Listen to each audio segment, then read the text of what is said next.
The events that unfolded on that peaceful Sunday afternoon in Oakland would forever change not just one man's life, but an entire community's future. The sun was shining brightly, and the streets were filled with the gentle bustle of people heading home from their weekend activities. Among them was James Washington, a 68-year-old retired postal worker known throughout his neighborhood for his warm smile and willingness to help anyone in need.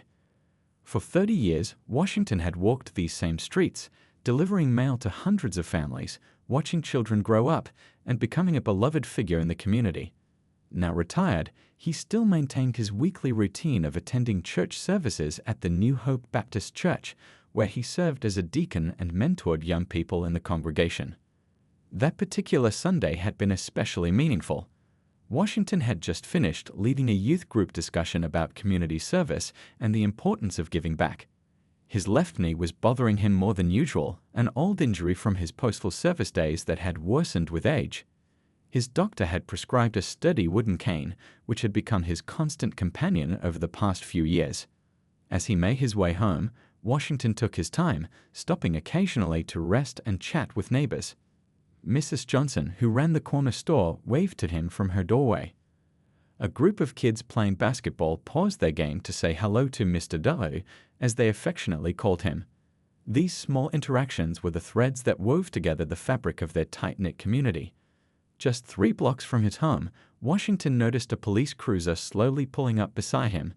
He didn't think much of it at first. In his decades living in the neighborhood, he'd always maintained a friendly relationship with local law enforcement. However, something felt different this time. The cruiser's presence felt menacing rather than protective. Officer Derek Matthews had been with the department for 8 years, but most residents in this predominantly black neighborhood had never seen him before. He was known in other precincts for his aggressive patrolling style, though his personnel file would later reveal a troubling pattern that had gone unchecked for years. When Matthews stepped out of his vehicle, his hand was already resting on his weapon. "What's that in your hand?" He barked at Washington, despite the obvious nature of the medical device. Washington, drawing from years of experience navigating such situations, responded with remarkable composure. "Good afternoon, officer. This is just my walking cane. I have a doctor's note if you'd like to see it." The next few moments seemed to unfold in slow motion. Several passers-by stopped in their tracks, instinctively reaching for their phones. They could sense something was wrong in the officer's aggressive stance and hostile tone. Washington remained calm, steady, and dignified, the same way he had carried himself through decades of facing prejudice and discrimination. "I don't care about any doctor's note," Matthews snapped, his voice growing louder with each word.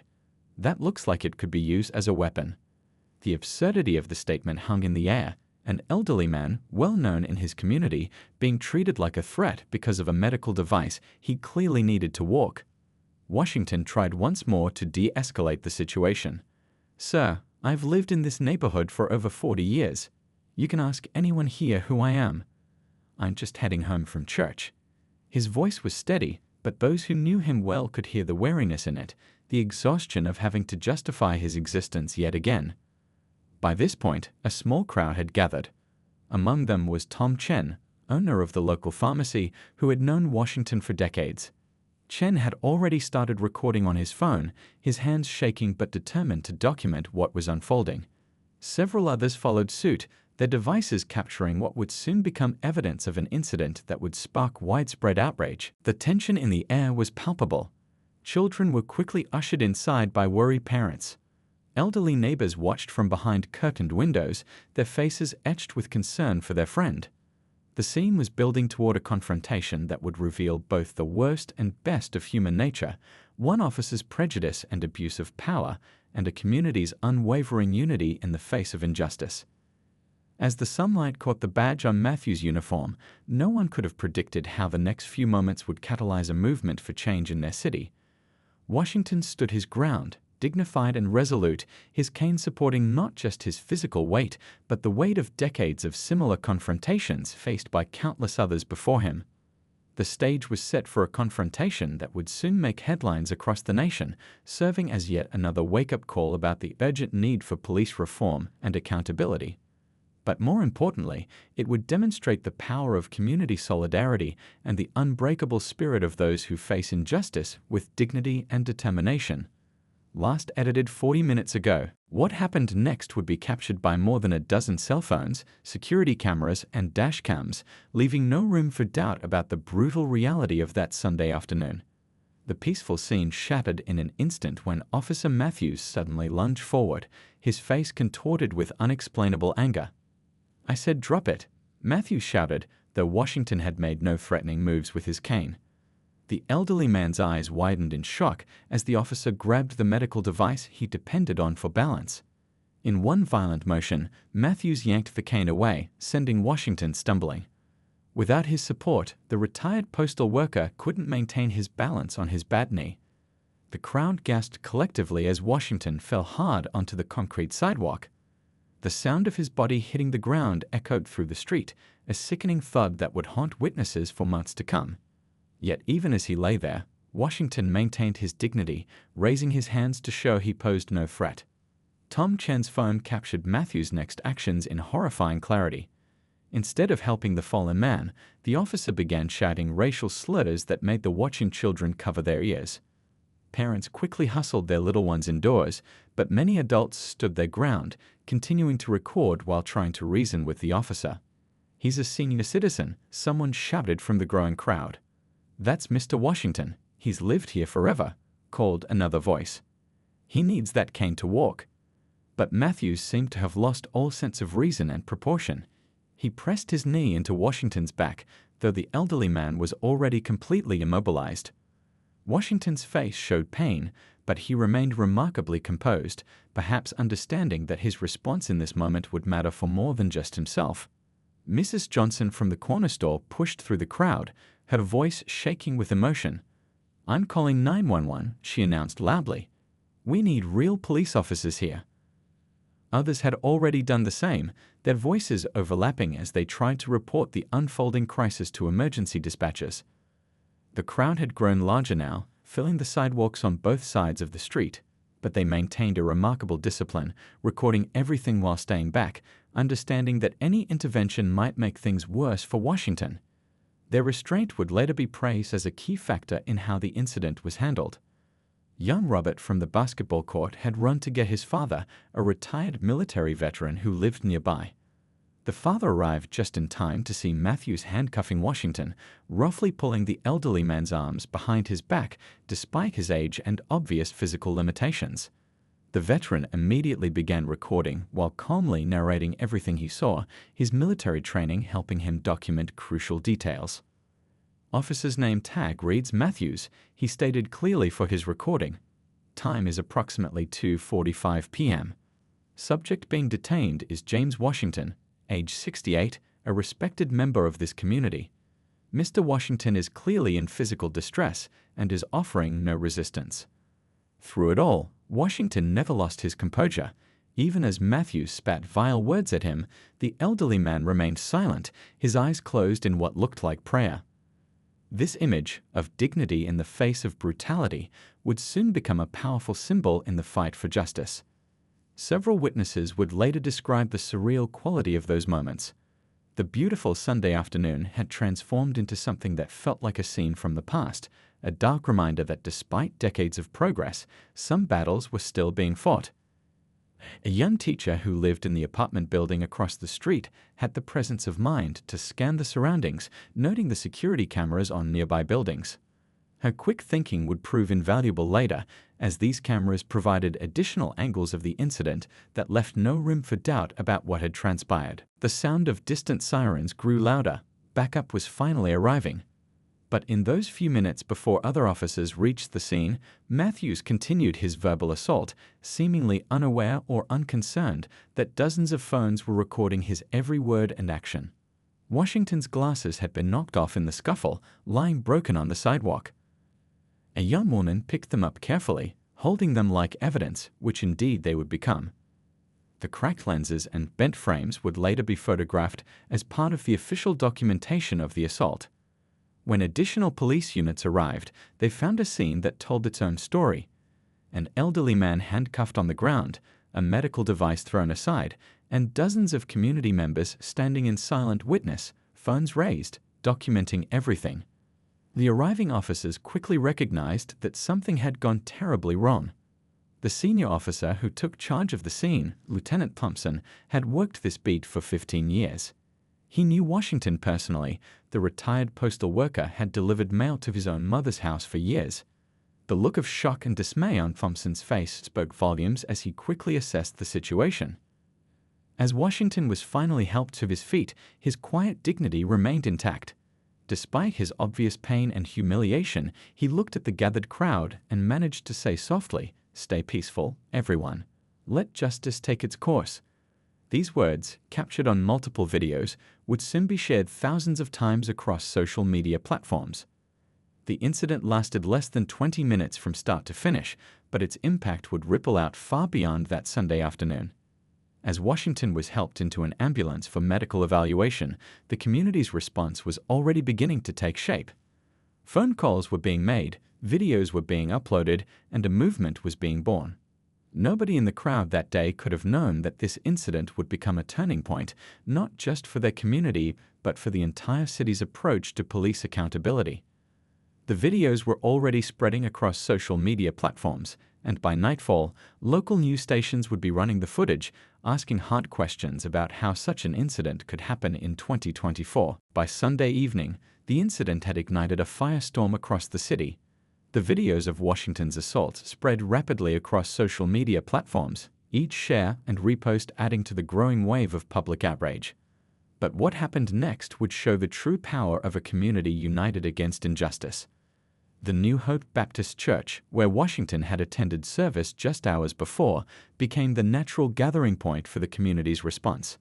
As the sun set, people began arriving spontaneously, carrying candles and homemade signs. Reverend Michael Thomas had opened the church doors, creating a safe space for people to gather and process their emotions. "I've known James Washington for 20 years, the Reverend addressed the growing crowd. He's a man who has never raised his voice in anger, who has always chosen love over hate. Today, we'll honor his example by responding with dignity and purpose." The crowd inside the church grew until people were standing in the aisles. Young and old, from all walks of life, they came together not just in anger, but with determination to turn this moment into meaningful change. Mrs. Johnson from the corner store stood up to speak, her voice trembling but strong. "I've watched Mr. Washington help this community for decades," she said. "When my store was struggling during the pandemic, he organized people to shop local. When kids needed school supplies, he quietly bought them. Now it's our turn to stand up for him." The impromptu gathering turned into an organizing session.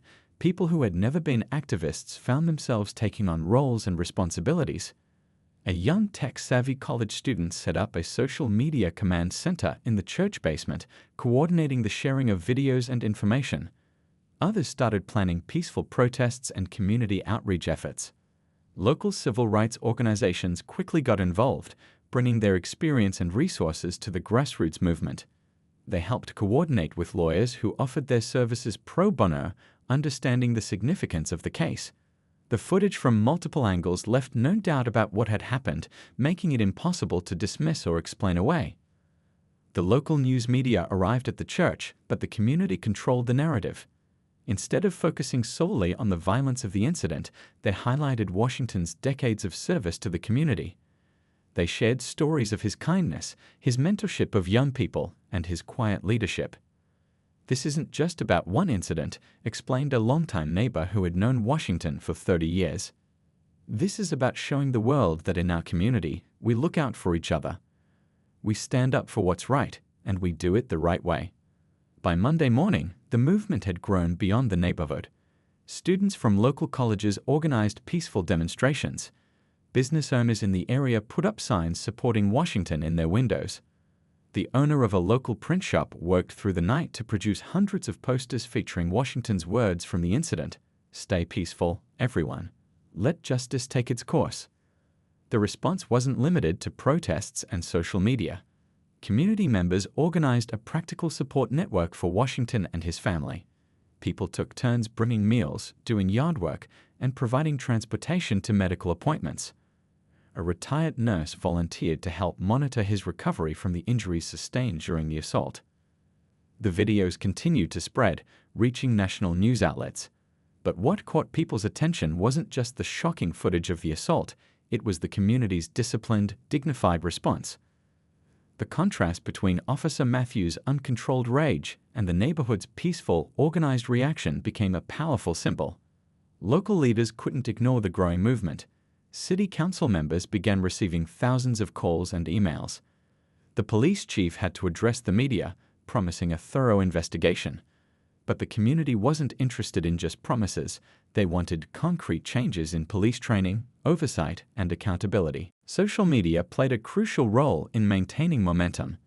The young people who had been playing basketball when the incident began created a powerful video, combining their footage with interviews of community members who had known Washington for years. The video went viral, putting a human face on the statistics of police brutality. Washington's church youth group, whom he had been teaching about community service just before the incident, organized their own response. They created a presentation about positive police-community relationships, incorporating input from retired officers who had served the neighborhood well. Their perspective added depth to the conversation, showing that the issue wasn't about being anti-police, but about ensuring proper training and accountability.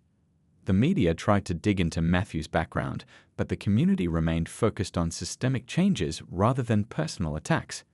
They used the incident as a catalyst to discuss broader issues: the need for better training, the importance of community policing, and the value of building relationships between law enforcement and the neighborhoods they serve.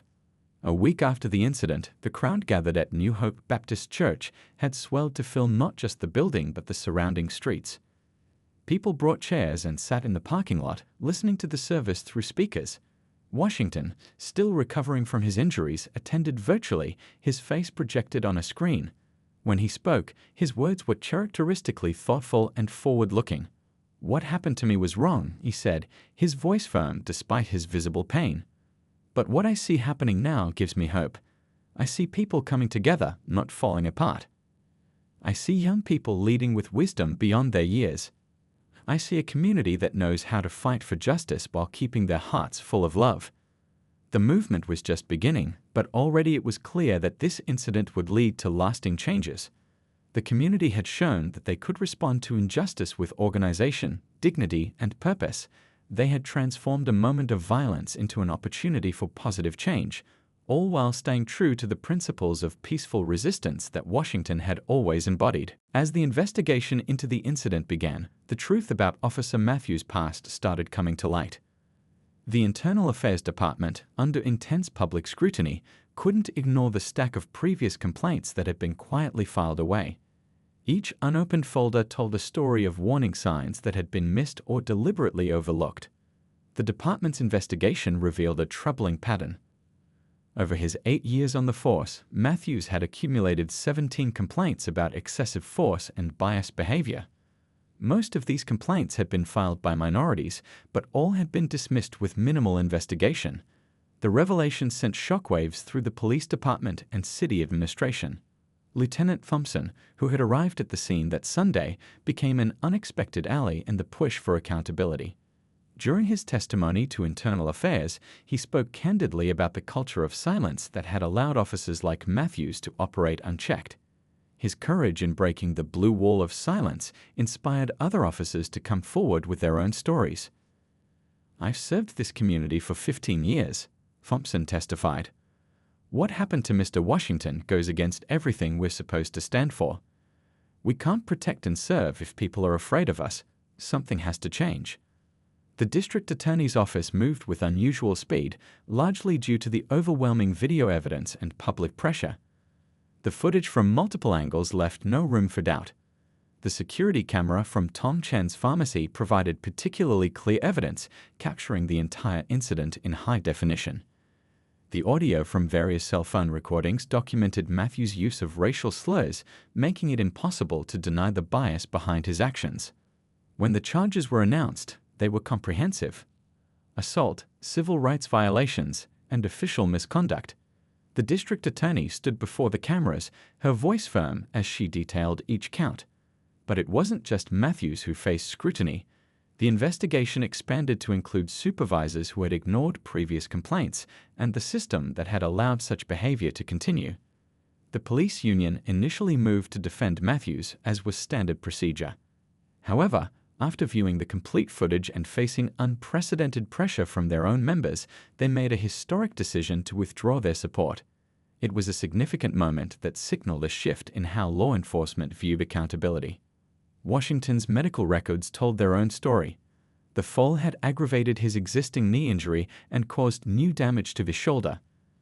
The handcuffs had left deep bruises on his wrists, and the rough treatment had resulted in multiple contusions. But it was the psychological impact that concerned his doctors most, the trauma of being publicly humiliated and assaulted while his community watched. Yet Washington's response to his injuries reflected his character. During his recovery, he turned his hospital room into an unofficial meeting space for community leaders and police reform advocates. He insisted that any changes made should focus on prevention rather than punishment. "We need to fix the system, not just punish one person," he told visitors.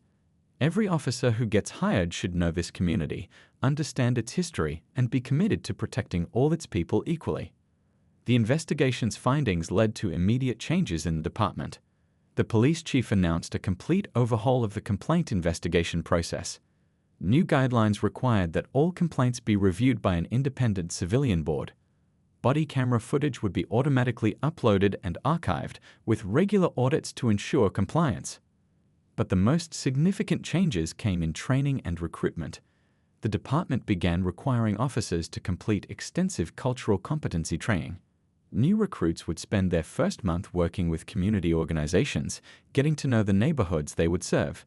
Veterans of the force, like Lieutenant Thompson, were enlisted to mentor younger officers, teaching them the importance of building community trust. The City Council, responding to continued pressure from organized community groups, passed new accountability measures. These included mandatory reporting of all use-of-force incidents, regular psychological evaluations for officers, and increased funding for community policing programs. They also established a civilian oversight committee with real power to investigate complaints and recommend disciplinary action. Matthews' termination hearing was a formality given the evidence, but it represented more than just the end of one officer's career. It became a moment of reckoning for the entire department. Officers packed the hearing room, many of them wearing small blue ribbons that had become a symbol of support for police reform. The hearing board's decision was unanimous. Matthews was fired from the force, his pension revoked. The chairman of the board spoke directly to Washington, who attended the hearing despite his ongoing recovery. "Sir, we failed you, and we failed this community. But your dignity in the face of injustice has helped us see what needs to change." As criminal proceedings against Matthews began, the focus shifted to preventing similar incidents in the future. The department began publishing monthly reports on use-of-force incidents, broken down by demographic data. Officers who consistently demonstrated good community relations were recognized and promoted. Those with multiple complaints were required to undergo additional training or face reassignment. The youth group from Washington's church, still actively involved in reform efforts, created a program bringing together young people and police officers for regular dialogue sessions. These meetings, held in the church basement over shared meals, helped break down barriers and build understanding on both sides. Washington's case became required reading at the police academy. Recruits watched the videos and studied the investigation findings, learning how implicit bias and unchecked aggression could destroy careers and damage community trust. But they also learned about the power of community response and the importance of building relationships before crises occur. As the criminal case moved toward trial, Matthews' defense team approached Washington about a plea deal. They wanted to avoid a public trial that would further expose their client's actions. But Washington and his lawyers insisted that the process play out transparently, understanding that public accountability was crucial for lasting change. The investigation's ripple effects reached far beyond the local department.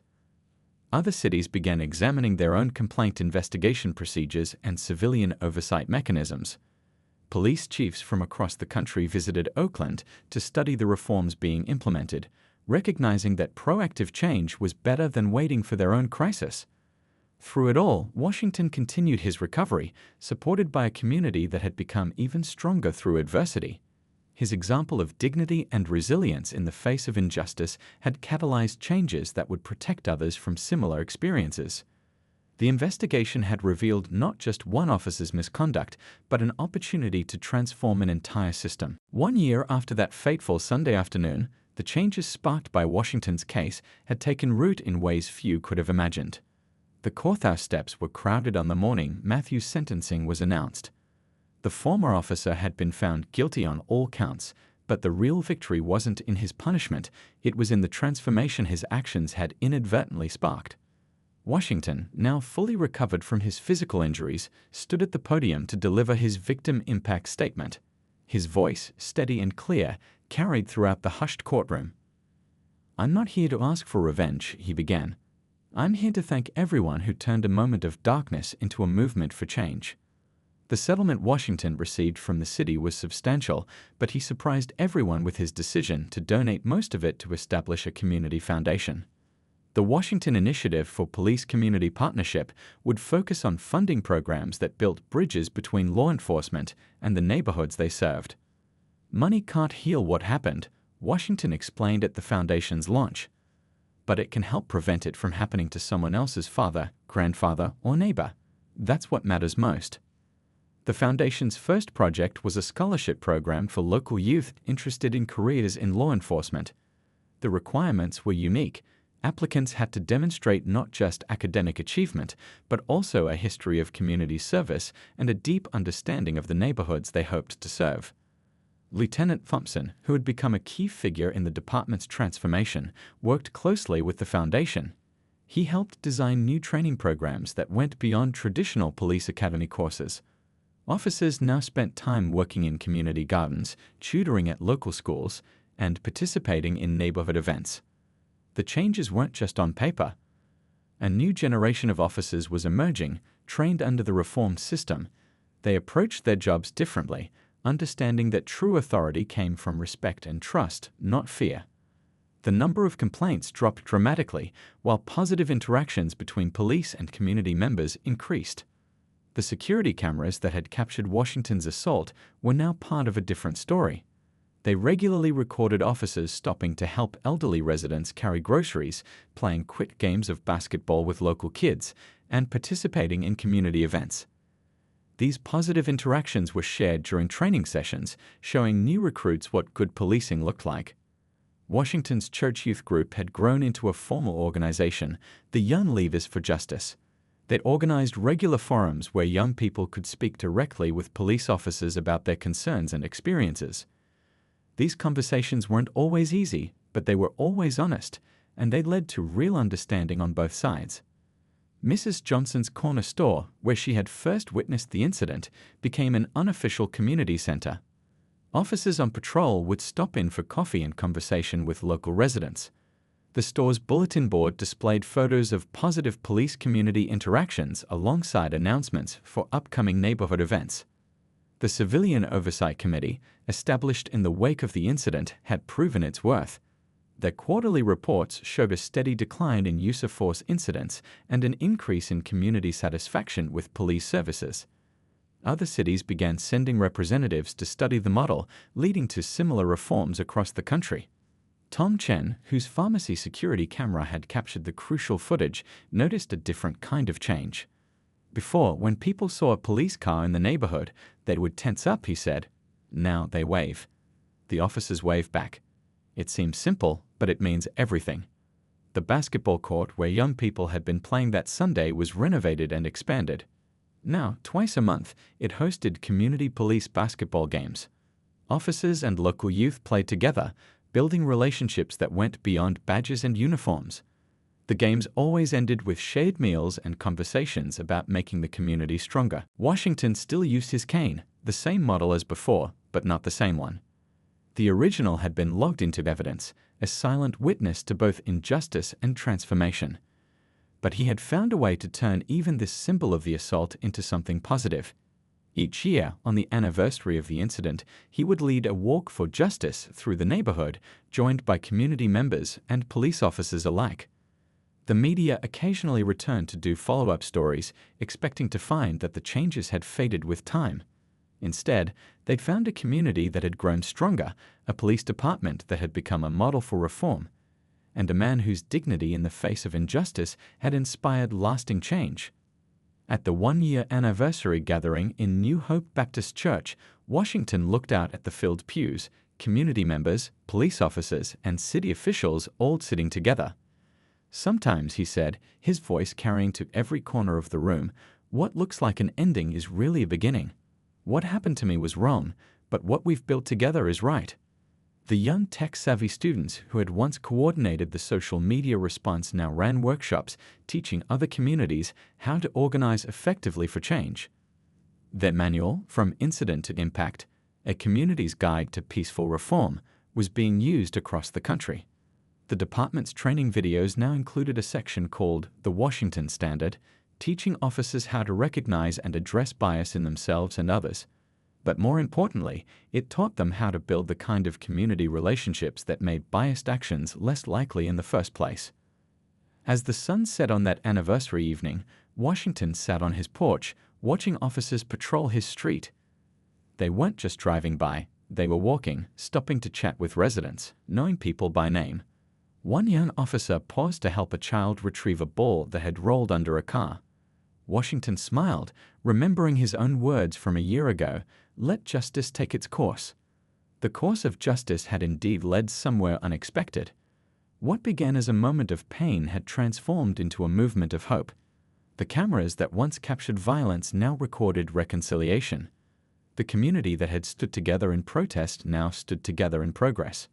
Washington's story had become more than just another incident of police brutality. It had become a blueprint for change, a testament to the power of dignified resistance, and a reminder that even the darkest moments could lead to dawn.